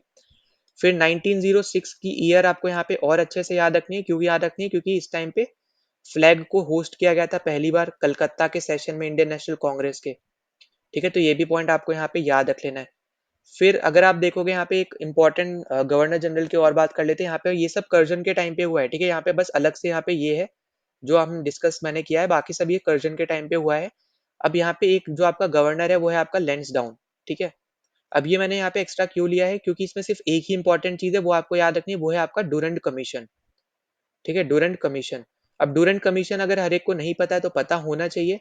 ये बेसिकली आपकी यहाँ पे कमीशन सेटअप हुई थी क्योंकि उस टाइम पे पाकिस्तान नहीं था, ठीक है, याद रखना उस टाइम पे पाकिस्तान नहीं था। ये कमीशन आपकी सेटअप हुई थी 1893 में, ठीक है। और ये बेसिकली यहाँ पे बाउंड्री बनाती है अफगानिस्तान और प्रेजेंट टाइम में अगर आप देखोगे तो पाकिस्तान में, क्योंकि अगर आप देखोगे ना इनके जो बॉर्डर भी है, उनका जो बॉर्डर है उसको ही बोलते हैं हम डूरंट लाइन, ठीक है। तो ये भी आपको यहाँ पे याद रखना है कि जो अफगानिस्तान और पाकिस्तान के बीच में जो आपको लाइन देखने को मिल रही है ना, जो बॉर्डर है बेसिकली उसको हम बोलते हैं यहाँ पे डूरंट लाइन। और वो अगर आप प्रेजेंट टाइम में देखोगे तो ऐसा बहुत सा रीजन है जो अफगानिस्तान क्लेम करता है कि उनका है, क्योंकि वहां पे अफगानी लोग ज्यादा रहते हैं, ठीक है। तो ये पॉइंट बस आपको याद रखना है कि ये डूरंट कमीशन की वजह से वो पर्टिकुलर आपका यहाँ पे जो लाइन है वो यहाँ पे खींची गई थी, जिसको डूरंट लाइन भी बोलते हैं। और वो अफगानिस्तान और प्रेजेंट टाइम पाकिस्तान के बीच की यहाँ पे बॉर्डर है। पर अगर जब ये बनी थी उस टाइम की बात करोगे, अगर आपको क्वेश्चन ऐसे पूछा जाए तो फिर आपका वो इंडिया हो जाएगा, मतलब ब्रिटिश इंडिया हो जाएगा और आपका अफगानिस्तान हो जाएगा, ठीक है। तो क्वेश्चन में ईयर जो यहाँ पे दिया हुआ है जिसके हिसाब से वो पूछा जा रहा है तो वो जरूर आपको यहाँ पे याद रख लेना है। और ये जो आपका है ये बेसिकली आपको देखने को मिलेगा यहाँ पे मिंटो टू के टाइम पे, ठीक है। तो ये पॉइंट इंपॉर्टेंट पॉइंट्स है जो आपको यहाँ पे याद रख लेना है। और जो यहाँ पे पार्टीशन हुआ है ना 1905 में, ये वापस से यहाँ पे 1911 में यहाँ पे जोड़ दिए जाते हैं। दोनों जो आपके पार्टीशन होता है बंगाल का वो 1911 में वापस से एक हो जाते हैं, ठीक है। तो ये बस यहाँ पे ये भी ईयर बस यहाँ पे एक्स्ट्रा याद रख लेना। और जो ये सूरज स्प्लिट वाला 1907 वाला है ये भी वापस से 1916 में ये कांग्रेस जो होती है यहाँ पे वापस से एक हो जाती है, ठीक है। दो जो ग्रुप टूटते हैं वो वापस से एक हो जाते हैं 1916 में। तो ये भी आप यहाँ पे याद रख लेना, बाकी हम आगे डिस्कस कर लेंगे क्योंकि अभी आपके गवर्नर्स वाली चीजें भी बची हैं तो वो भी हम यहाँ पे धीरे धीरे डिस्कस कर लेंगे। तो यहाँ पे ही हमने डिस्कस कर लिया, तो यहाँ पे अब लिखने का कुछ बचा नहीं है तो हम आगे चल लेते हैं। उसका नेक्स्ट आपका है यहाँ पे क्वेश्चन नंबर 9 में आपसे पूछ रहा है कि जो आपका स्ट्रेच है यहाँ पे Mumbai to Goa western coast पे, तो इसको हम लोग किस नाम से जानते हैं। तो देखो यहाँ पे आपको जैसे पता होगा कि आपका यहाँ पे सदर्न एरिया कुछ इस तरीके का है यहाँ पे इंडिया का, ठीक है। अब यहाँ पे आपको देखने को मिलता है यहाँ पे उड़ीसा, उड़ीसा बोल लो या फिर उड़ीसा बोल लो, ठीक है। तो ये आपको पता होना चाहिए। फिर यहाँ पे आपको देखने को मिलता है यहाँ पे आंध्र प्रदेश, नीचे आपका है तमिलनाडु, इधर की तरफ है आपका यहाँ पे केरला, फिर ऊपर की तरफ है यहाँ पे आपका आ जाता है कर्नाटका, कर्नाटका। ये वाला जो एरिया है ये आपका है यहाँ पे गोवा, फिर ऊपर आ जाता है आपका यहाँ पे महाराष्ट्र, ठीक है। इस तरीके से आपका यहाँ पे चलता है। तो ये पॉइंट याद रखना, नीचे वाला यहाँ पे मैं कर्नाटका कर दे रहा हूँ ताकि आपको कंफ्यूजन ना हो, तो गोवा के नीचे आप बोल लो एक तरीके से। तो ये है आपका यहाँ पे कर्नाटका, ठीक है। अब यहाँ पे देखो किस तरीके से जो क्वेश्चन बनता है वो कैसे बनेगा, जो आपको यहाँ पे भी पूछा जा रहा है। तो सबसे पहले आपको यहाँ पे याद रखना है कि जो आपका यहाँ पे केरला और यहाँ पे ये कर्नाटका वाला रीजन है ना, ये नॉर्दर्न मतलब कंप्लीट केरला बोल लो, और सदर्न कर्नाटका का जो यहाँ पे कोस्ट लाइन है, इसको हम लोग बोलते हैं मालाबार कोस्ट। मालाबार कोस्ट, ठीक है। तो ये हमारा आंसर नहीं होगा, हमें दे रखा है यहाँ पे, थर्ड हट जाएगा। फिर कन्नड़ प्लेन तो हमारा होना नहीं है, क्योंकि कोस्ट के बारे में पूछता, कन्नड़ प्लेन आपका कर्नाटका में बीच में रहेगा, वो अलग चीज है, ठीक है। फिर अगर हम आगे देखें तो यहाँ पे जो आपका ये आंध्र प्रदेश है और जो ये आपका तमिलनाडु है, ये वाली जो कोस्ट है ना, ये वाली कोस्ट, इसको हम लोग बोलते हैं कोरोमंडल कोस्ट। और इस पर्टिकुलर नाम की आपकी एक ट्रेन भी चलती है, कोरोमंडल एक्सप्रेस, अगर आपने यहाँ पे नाम भी सुना होगा, ठीक है। तो ये याद रखना। अब इसके अलावा आपका यहाँ पे क्लियरली दिख रहा है कोरोमंडल भी नहीं होगा, तो हमारा राइट आंसर क्या हो जाएगा यहाँ पे, कोंकण हो जाएगा। वैसे भी आपको लैंग्वेज के हिसाब से भी पता होना चाहिए था कि गोवा में कोंकण भाषा के रिलेटेड भी आपको यहाँ पे पता होना चाहिए था। तो यहाँ पे आंसर क्या होगा यहाँ पे, कोंकण। और ये आपका देखने को मिलेगा यहाँ पे महाराष्ट्र, गोवा और नॉर्दर्न कर्नाटका में, ठीक है। तो यहाँ पे याद रखना, नॉर्दर्न में आपका रहेगा यहाँ पे कोंकण कोस्ट। नीचे की तरफ जाओगे कर्नाटका में तो वो हो जाएगा मालाबार कोस्ट। फिर जो ये उड़ीसा या फिर ओडिशा वाला यहाँ पे जो कोस्ट है, इसको हम लोग बोलते हैं उत्कल कोस्ट, ठीक है। तो ये भी आपको याद रखना है, ये आपको यहाँ पे कहीं पूछा नहीं है, पर यहाँ पे मैं बता दे रहा हूँ अलग से, क्योंकि इंपॉर्टेंट है, तो आपको ये सब चीजें पता होनी चाहिए। वहीं पे देखो, अगर आपसे बोले कि लार्जेस्ट कोस्ट लाइन कौन से स्टेट की है, largest coast line of state, मतलब कौन से स्टेट की अगर ऐसा पूछे, तो आपको स्टेट का नाम पता होना चाहिए, वो है आपका यहाँ पे गुजरात, ठीक है। गुजरात की सबसे बड़ी कोस्ट लाइन है इंडिया में, अगर हम बात करें इंडियन स्टेट की हम बात कर रहे हैं, तो इंडिया में सबसे बड़ी यहाँ पे गुजरात की कोस्ट लाइन है। वहीं पे एक एक्स्ट्रा यहाँ पे मार्क कर लो, अगर आपसे पूछते हैं यहाँ पे कि लार्जेस्ट बॉर्डर जो है इंडिया कौन सी कंट्री के साथ शेयर करता है, ठीक है। तो याद रखना, इंडिया एंड बांग्लादेश, ठीक है। अगर हम यहाँ पर बात करते हैं लार्जेस्ट बॉर्डर इंडिया शेयर्स, इस तरीके से, ठीक है, इंडिया शेयर्स, तो उस केस में आपका आंसर होगा यहाँ पे बांग्लादेश। वहीं पे शॉर्टेस्ट की अगर आपसे बात करें कभी कोई, तो वो आपका हो जाएगा यहाँ पे अफगानिस्तान, क्योंकि आपको पता है हम पीओके इंडिया का ही हिस्सा है, तो हम इंडिया में ही मान के चलते हैं, और पीओके का जो एरिया है थोड़ा सा, वो आपका अफगानिस्तान के साथ लगता है, तो इसलिए हम एक तरीके से हम बोलते हैं कि अफगानिस्तान के साथ हमारा यहाँ पे बॉर्डर है, ठीक है। पर क्योंकि वो ऑक्यूपाई कर रखा है, पर वो क्वेश्चन जो आपका एग्जामिनर पूछेगा वो इस तरीके से नहीं पूछेगा, तो आपको ये चीज पता होना चाहिए कि अफगानिस्तान के साथ भी हमारा बॉर्डर बनता है, ठीक है। क्योंकि हम यहाँ पे अपना कंप्लीट मैप लेके चलते हैं, तो आपको उसके बारे में आइडिया होना चाहिए कि अफगानिस्तान के साथ हम लोग बॉर्डर शेयर करते हैं। फिर वहीं पे जो हमने बाकी चीजें डिस्कस करी है, लार्जेस्ट बॉर्डर याद रख लेना इंडिया का रहता है यहाँ पे बांग्लादेश के साथ। तो यहाँ पे मैं इंडिया बांग्लादेश हटा के सिर्फ बांग्लादेश लिख दे रहा हूँ, ताकि आपको कंफ्यूजन ना हो, ठीक है। तो लार्जेस्ट है यहाँ पे बांग्लादेश के साथ, और स्मॉलेस्ट है आपका यहाँ पे अफगानिस्तान के साथ। और लार्जेस्ट क्यों है बांग्लादेश के साथ, आपको पता ही है, कंप्लीट बांग्लादेश आप देखोगे तो इंडिया के अंडर ही है एक तरीके से, मतलब कवर आपका यहाँ पे इंडिया ने हर तरफ से उसको कर रखा है, बस एक तरफ उसका यहाँ पे सी लगता है, वो है आपका बे ऑफ बंगाल, ठीक है। बाकी हर तरफ से यहाँ पे वो इंडिया से ही कवर है। तो ये छोटी छोटी पॉइंट्स है जो आपको यहाँ पे याद रख लेना, जो आपको क्वेश्चन भी पूछे जा सकते हैं यहाँ से। ना अगले क्वेश्चन पे चलते हैं। तो अगला क्वेश्चन हमसे यहाँ पे बोल रहा है कि मुस्लिम लीग कब फाउंड हुई थी, ठीक है, कौन से साल यहाँ पे मुस्लिम लीग फाउंड हुई थी, आपसे डायरेक्टली बस यहाँ पे ईयर पूछ रहा है। तो ये तो हमने यहाँ पे देखो, अभी मैंने आपको थोड़ी देर पहले बताया था, ये आपकी फॉर्म हुई थी 1906 में, ठीक है। और ये आपको याद रखना है कि कहाँ पे हुई थी, अगर ये पूछे तो ये आपकी थी यहाँ पे ढाका में, जो कि आपका प्रेजेंट टाइम में बांग्लादेश के अंदर आता है, ठीक है। उस टाइम पहले इंडिया में था, फिर कुछ टाइम बाद आपको देखने को मिला था यहाँ पे, जब ईस्ट पाकिस्तान वेस्ट पाकिस्तान हुआ था, तो उस टाइम आपका पाकिस्तान की टेरिटरी में आता था बांग्लादेश। फिर आपका यहाँ पे कंप्लीट इंडिपेंडेंस में अगर देखोगे, ढाका आपका यहाँ पे बांग्लादेश की कैपिटल भी है, तो ये भी आपको पता होना चाहिए। फिर जो आपकी मुस्लिम लीग है, ये बेसिकली अगर आप देखोगे तो फर्स्ट मुस्लिम पार्टी थी ये, जो बनी थी। तो ये आपको यहाँ पे याद रखना है कि फर्स्ट मुस्लिम पार्टी अगर आपसे पूछे कौन सी बनी थी, तो वो थी आपकी यहाँ पे मुस्लिम लीग। फिर वहीं पे अगर आपसे इसका फाउंडर पूछा जाए, ठीक है, तो फाउंडर था यहाँ पे ख्वाजा नवाब ख्वाजा सलीमुल्लाह, ठीक है। तो यहाँ पे फाउंडर भी आपको यहाँ पे याद रख लेना है। अब इसके अलावा आपसे यहाँ पे और क्या पूछ सकते हैं, तो आपसे पूछा जा सकता है कि मोहम्मद अली जिन्ना ने, क्योंकि वही एक मेन चेहरा था ना यहाँ पे मुस्लिम लीग का, तो वो बेसिकली यहाँ पे कब ज्वाइन करी थी, ये आपसे पूछ सकता है। तो ये आपको यहाँ पे याद रखनी है कि मोहम्मद अली जिन्ना ने यहाँ पे ये ज्वाइन करी थी 1913 में, ठीक है, ज्वाइन करी थी यहाँ पे मुस्लिम लीग, मुस्लिम लीग। तो ये आपको यहाँ पे याद रखना है, 1913 में करी थी। फिर आपसे पूछ सकता है यहाँ पे कि मुस्लिम लीग का फर्स्ट सेशन जो हुआ था, ये कहाँ हुआ था, तो ये याद रखना है, पहले तो याद रखना कब हुआ था, 1907 में हुआ था, और कराची में हुआ था, ठीक है, कराची में हुआ था और 1907 में हुआ था। फिर जब एक बार इंडिया को यहाँ पे आप बोल सकते हो, यहाँ पे जब इंडिपेंडेंस मिल गई थी, ठीक है, तो आपको पता होगा कि इंडिया यहाँ पे दो टुकड़ों में डिवाइड हो गया था, एक इंडिया और एक पाकिस्तान। तो जैसे ही पाकिस्तान बना, उसी दिन बोल लो, उसी टाइम बोलो, आपकी मुस्लिम लीग क्या हो गई थी, यहाँ पे डिसॉल्व हो गई थी। तो 1947 में 14 अगस्त थी, क्योंकि यहाँ पे पाकिस्तान का इंडिपेंडेंस डे भी होता है, हमारा 15 है, उनका 14 होता है। तो यहाँ पे याद रखना है कि उसी दिन बेसिकली उन्होंने यहाँ पे फिर मुस्लिम लीग को यहाँ पे कंप्लीटली क्या कर दिया था, डिसॉल्व कर दिया था। ठीक है। और मुस्लिम लीग से रिलेटेड ना आपकी एक और पर्सनैलिटी है, जिसका नाम है यहाँ पे सैयद अहमद खान।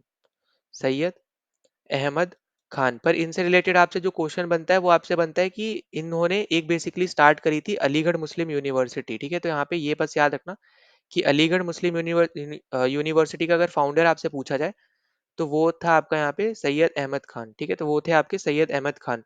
तो ये आपके यहाँ पे इंपॉर्टेंट चीजें हैं जो आपको यहाँ पे याद रख लेनी है, मुस्लिम लीग से रिलेटेड और हमारे यहाँ पे इन सब कुछ चीजों से रिलेटेड।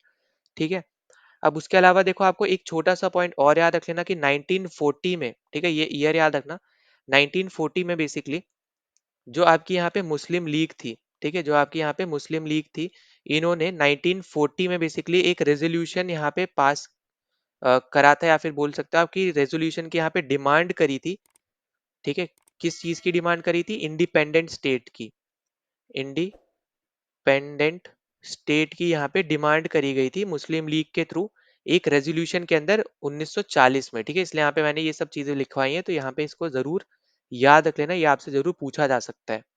ठीक है, तो ये आपका यहाँ पे इंपॉर्टेंट पॉइंट्स है जो हमने यहाँ पे डिस्कस करे। और ये ज्यादातर जितने भी हमारे क्वेश्चन थे इस वीडियो के, वो हमने यहाँ पे डिस्कस कर लिए। अगर आपको किसी में कोई भी डाउट होता है, कोई सजेशन होता है, कमेंट सेक्शन में जरूर मेंशन कर देना। टेलीग्राम चैनल का आपको यहाँ पे नाम दिख रहा है, इसको ज्वाइन कर सकते हो आप।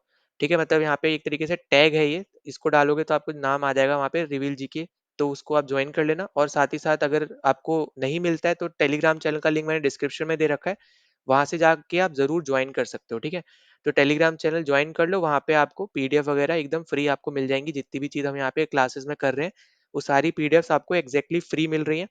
तो आपको एंड रिवीजन के लिए वो आपके लिए यहाँ पे यूजफुल रहेंगी। पर अभी भी मैं आपको ये बोलूंगा कि अपने नोट्स खुद बनाओ, जितना भी मैं यहाँ पे लिखवा जरूर रहा हूँ, पर जितना ज्यादा आप खुद लिखोगे उतना ज्यादा आपकी यहाँ पे रिवीजन होती रहेगी। तो चलो मिलते हैं नेक्स्ट वीडियो में। जय हिंद।